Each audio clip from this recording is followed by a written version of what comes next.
instructed by the committee, we also prepared our position paper. And But in sana, there, nung nagkakagano na, we were given notice. we proposed the amendment of the membership of... This happened after the passage of the INAIPAS Act of 2022 na hindi pa nai-implement kasi it took time for the INAIPAS Act to be implemented. Ginawa nila before the implementation of the INAIPAS. Binigyan nila ng clearance, di ba? O, anong date binigyan ng clearance? Before the implementation of the INAIPAS. There were, but the region can actually attest to this. Kailan binigyan ng There were two Parang resolutions sinirconvent passed nila yung in INAIPAS, 2012 and another one in time binigyan ng 2018. clearance. The INAIPAS was passed on June 22, 2018. But to answer the question, and then, of course, to give light to the query of Senator Binay, Madam Chair, it is not all the call Attorney, excuse of me, the PAMO. Madam Chair. Ganun mo yung microphone para marinig ka. Ilapit sa bibig yan. Yes. Thank you. It is not all the call of the PAMO to initiate a meeting. Any member of the PAMB can call for a meeting when supported by the majority of its membership. A meeting can be had, an agenda can be tackled. Thank you, Madam Chair. And with the case of dun sa Chocolate Hills, who initiated the hearing? Yung barangay captain? The red of Region 7, by the authority of the Secretary, may answer the question. Yes, please answer. Yes, Madam Chair, good morning. It was the regular meeting, regular quarterly meeting. It is a scheduled meeting of the... Yeah. Called by the DNR? By the PAMO, yes. So Or so sila yung gumawa ng agenda. Tama po ba? Yes. Yeah, so Yes, DNR pa din. Tama po ba, Yusek Adobo?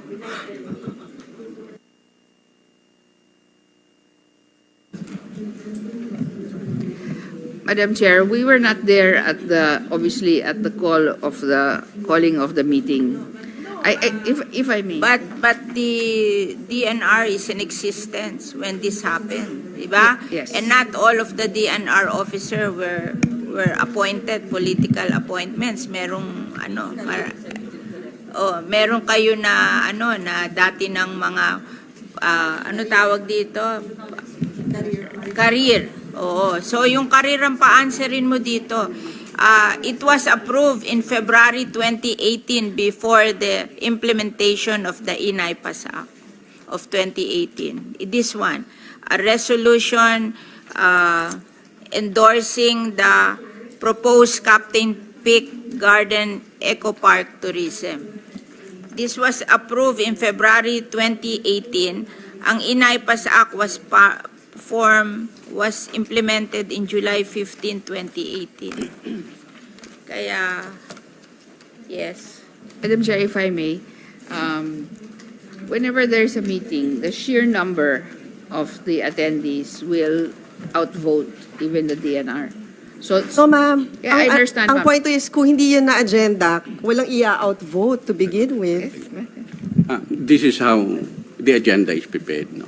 Any member of the PAMB can submit to the PAMO topics that they wanted discussed during Sige, Yusek, regular siguro para mas special malino, can you just submit to the committee who initiated the permitting of Captain Peak and the others? Kasi parang pinapalabas niyo ho na, well, Yes, ma'am. na walang kasalanan yung DNR. Have you investigated? Have you investigated yung mga personnel ho? And have you done any preventive suspension with mga personnel of DNR? As instructed by the Secretary, yes, we have started our investigation. Like for We example, haven't, yung sa sa Surigao, Pacbarma, si Senator Bado did the hearing a year ago. Meron na hubang na preventive suspension dun sa pagdating dun sa Surigao case? Madam Chair, the case in Socorro actually is part of an ongoing collaboration with the DOJ, the DILG, the DSWD, and the DNR. We are at a point where we're actually canceling the Pacbarma And there are now a joint effort by DSWD, DILG, and DSWD, and DIG, and the DOT to actually try and correct the situation in Socorro. We are going to institute a program for the displaced Hindi, ma'am, persons. kasi parang ang dating ho kasi, kaya paulit-ulit yung violation. Kasi wala naman hong nakakasuhan. Walang nakukulong sa DNR. I mean, even a preventive suspension, parang wala ho kaming naririnig. May ganun ho bang, walang fear eh. Kaya I think tuloy-tuloy lang yung ginagawang mali. Kasi nga, walang takot. nangyayari. Siguro, may committee investigated the case in Socorro. Nakita naman natin doon na initially, kung maghanap tayo ng makakasuhan na DNR, mukhang wala akong nakikita doon dahil nga initially maganda yung pasok, talagang dinaanan nila lahat ng proseso. Nangyayari lang yung problema dahil na-convert into kulto yung Pakbarma holder. So doon na nagsimula ang problema.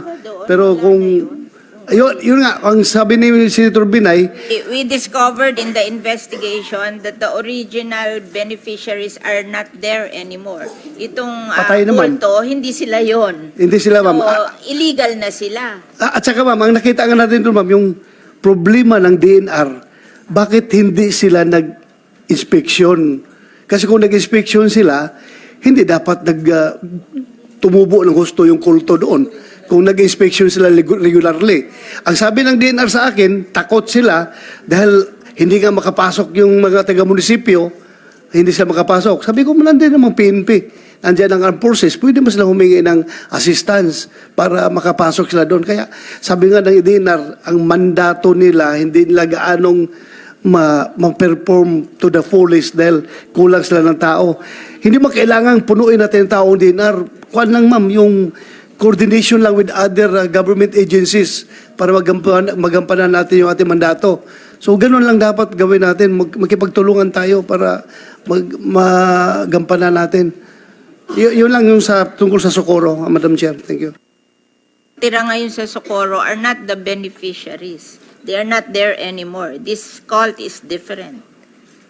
Hindi sila yon. Kaya pwede silang paalisin. In fact, ang usapan doon, i-relocate na sila in other places. And madali na mag-relocate kasi kami doon sa amin Las Piñas, Parañaque, Wetland Park, I discovered 300 squatters. I called MMDA. Tinanggal nila. Because there is such thing as the, what you call this, the Mandamos of Manila Bay, that it is the responsibility of 13 government agencies to clean Manila Bay. So I called on MMDA because MMDA is one of them. And they removed the 300 squatters. Bakit hindi nyo magawa yun sa Socorro? Madam Chair, if I may, I'll turn over to you, Sec. Mark Fragada, to explain the process that we undertook together with the DILG, DOJ, and DSWD. Madam Chair, Your Honor, good morning. First off, for the Socorro incident, we coordinated with the DILG, DSWD, Gawad Kalinga, even the DepEd, and we had to conduct a series of meetings. We had 5 meetings since that incident, and actually the consensus of the whole group was for cancellation. Actually, we have the cancellation here already, cancellation order, which is the first step. Secondly, we decided that because one of the problems was relocation. As you mentioned, these people are not already, they have no right to stay in the area. We've suspended their rights under the provisions of the Pakbarma because of the violations. But we were trying to look for other places for them, which we have identified already. And if I remember correctly, even Senator De La Rosa mentioned that we'd like to look for areas that are not contiguous. We'd like to break the cult that has started there. So what we did is reintegration. Yung mga dati pong tinirahan ng mga taong to, before they went up to the mountains, doon po namin binabalik. And a certain portion is relocated to we identified, I think, around 2 hectares, 2 to 3 hectares, where,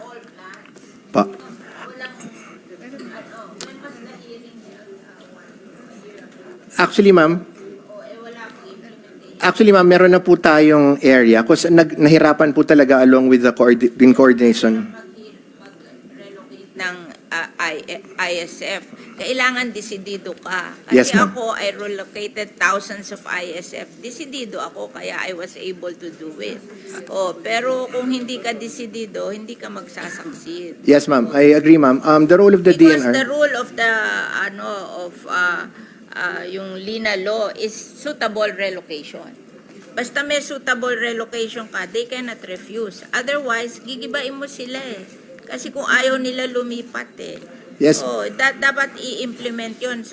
You're willing to take that step na pag ayaw nila, suitable relocation yan eh. Pag ayaw nila ng suitable relocation, then you have the right to bring them down, to demolish them. Kasi yun lang naman ang ruling of the law.